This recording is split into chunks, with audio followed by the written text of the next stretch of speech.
Polynomial में हमें 4 term दी गई हैं, तो हम यहाँ पे दो दो टर्म की ग्रुपिंग कर लेंगे। तो ग्रुपिंग किन टर्म्स की करते हैं हम, जिनमें हमें कुछ कॉमन दिख रहा हो। जैसे यहाँ पे ए स्क्वायर एंड ए की हम ग्रुपिंग कर लेंगे, तो ये क्या हो जाएगी यहाँ पे ए स्क्वायर माइनस ए।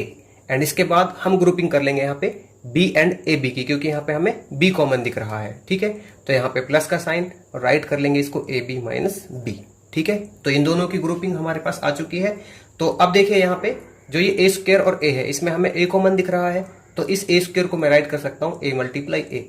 तो यहाँ पे इसको अगर हम कॉमन ले लेंगे ए को, तो हम यहाँ पे राइट कर सकते हैं ए एज ए कॉमन। ठीक है, तो जब देखिए इस ए स्क्वायर से ए बाहर आ गया, तो यहाँ पे क्या बचा, एक ए बचा। ठीक है, एंड यहाँ से ए बाहर आ गया, तो यहाँ पे बचा -1 एंड इसके बाद प्लस का साइन। अब देखिए इस ए बी में और बी में यहाँ पे बी कॉमन है, तो हम यहाँ पे बी को एज ए कॉमन राइट कर लेते हैं इधर। तो ए बी से मैं अगर बी को बाहर निकाल लेता हूं, तो यहाँ पे बचेगा ए एंड इस माइनस बी में देखिए मैं बी को बाहर निकाल लेता हूं यहाँ पे, तो यहाँ पे बचेगा -1।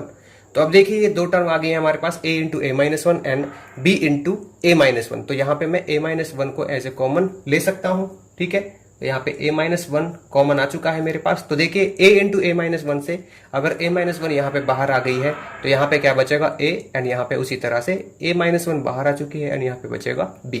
तो ये इसके फैक्टर होंगे a minus one into A plus B.